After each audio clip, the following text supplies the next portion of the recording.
Hello friends, ओम श्री गणेशाय नमः। जय श्री कृष्णा। आप सभी का स्वागत है आपके अपने यूट्यूब चैनल पर। फ्रेंड्स, आज हम आपको इस वीडियो में बताने जा रहे हैं कार्तिक मास में सुनी जाने वाली धर्मराज की कहानी के बारे में, जिसको सुनने मात्र से ही होंगी आपकी सभी मनोकामनाएं शीघ्र ही पूर्ण और मिलेगा उत्तम फल। फ्रेंड्स, वीडियो शुरू करने से पहले आपसे रिक्वेस्ट है, अगर आप हमारे चैनल पर नए हैं और आपने अभी तक चैनल को सब्सक्राइब नहीं किया है तो प्लीज़ सब्सक्राइब कीजिएगा चैनल को, साथ ही प्रेस कीजिएगा बेल आइकन को, जिससे नए वीडियो से रिलेटेड नोटिफिकेशन आपको तुरंत प्राप्त हो सके। और वीडियो पसंद आने पर वीडियो को लाइक और शेयर ज़रूर कीजिएगा, ताकि सभी भक्तों को इस वीडियो का लाभ प्राप्त हो सके। और कमेंट बॉक्स में जय श्री कृष्णा जरूर लिखिएगा।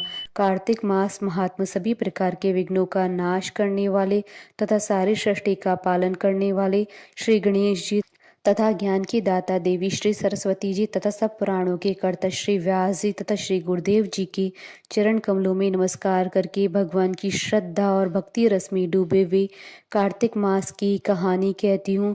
कार्तिक मास की धर्मराज की कहानी प्रारंभ। किसी गांव में एक बुढ़िया रहती थी। वह बहुत नियम धर्म से व्रत रखा करती थी।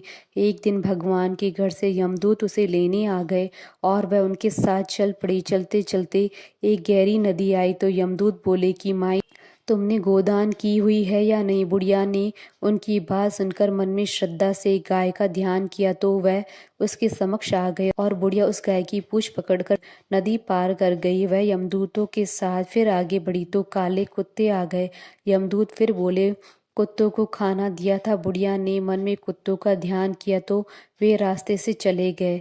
अब बुढ़िया फिर से आगे बढ़ने लगी तो रास्ते में कौवे ने उसके सर पर चोंच मारनी शुरू कर दी। तो यमदूत बोले कि ब्राह्मण की बेटी के सिर में तेल लगाया था। बुढ़िया ने ब्राह्मण की बेटी का ध्यान किया तो कौवे ने चोंच मारनी बंद कर दी। कुछ आगे बढ़ने पर बुढ़िया के पैर में कांटे चुभने लगे तो यमदूत बोले कि खड़ाऊ आदि दान की थी। बुढ़िया ने उनका ध्यान किया तो खड़ाऊ उसके पैरों में आ गई। बुढ़िया फिर आगे बढ़ी तो चित्रगुप्त जी ने यमराज से कहा कि आप किसे लेकर आए हो। यमराज जी बोले कि बुढ़िया ने दान पुण्य तो बहुत किए हैं, लेकिन धर्मराज जी का कुछ नहीं किया है, इसलिए आगे के द्वार इसके लिए बंद है। सारी बात सुनने के बाद बुढ़िया बोली कि आप मुझे सिर्फ 7 दिन के लिए वापस धरती पर भेज दो, मैं धर्मराज जी का व्रत और उद्यापन करके वापस आ जाऊंगी। बुढ़िया माई वापस धरती पर अपने गांव आ गई और गांव वालों ने उसे भूतनी समझकर अपने दरवाजे बंद कर दिए। जब वह अपने घर गई तो उसके बहू बेटे भी दरवाजे बंद करके बैठ गए। बुढ़िया ने कहा, मैं भूतनी नहीं हूँ, मैं तो धर्मराज जी की आज्ञा से वापस धरती पर 7 दिन के लिए आई हूँ।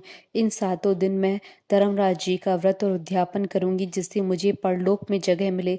बुढ़िया की बातों से आश्वस्त होकर बहू बेटे उसके लिए पूजा की सारी सामग्री एकत्रित करती हैं। लेकिन जब बुढ़िया कहानी कहती है तब वह हुंकारा नहीं भरते हैं, जिससे बुढ़िया फिर अपनी पड़ोसनों को कहानी सुनाती है और वह हुंकारा भरती हैं। 7 दिन पूजा व्रत व उद्यापन के बाद धर्मराज जी बुढ़िया को लेने के लिए विमान भेजते हैं। स्वर्ग का विमान देख उसके बहू बेटों के साथ सारे गांव वाले भी स्वर्ग को जाने के लिए तैयार हो गए। बुढ़िया ने कहा कि तुम कहाँ तैयार हो रहे हो, मेरी कहानी तो केवल पड़ोसनों ने सुनी है, इसलिए वही साथ जाएंगी। सारे गांव वाले बुढ़िया से धर्मराज जी की कहानी सुनाने का आग्रह करते हैं। तब बुढ़िया उन्हें कहानी सुना देती है। कहानी सुनने के बाद सारे ग्रामवासी विमान में बैठकर स्वर्ग जाते हैं। तो धर्मराज जी कहते हैं, मैंने तो विमान केवल बुढ़िया को लेने भेजा था। बुढ़िया माई कहती है, हे धर्मराज जी, मैंने जो भी पुण्य किए हैं उनमें से आधा भाग आप गांव वालों को दे दो। इस तरह से धर्मराज जी ने ग्रामवासियों को भी स्वर्ग में जगह दे दी। हे धर्मराज महाराज, जैसे आपने बुढ़िया के साथ सभी गांव वालों को भी स्वर्ग में जगह दी, उसी तरह से हमें भी देना। कहानी सुनकर हुंकारा भरने वालों को भी और कहानी कहने वालों को भी जगह देना। कहानी अधूरी हो तो पूरी करना, पूरी हो तो मान रखना। बोलिए धर्मराज महाराज की जय, यमराज महाराज की जय, भगवान विष्णु जी की जय, सनातन धर्म की जय। हमारे साथ इस वीडियो में अंत तक बने रहने के लिए आपका धन्यवाद। ओम श्री गणेशाय नमः। जय श्री कृष्णा।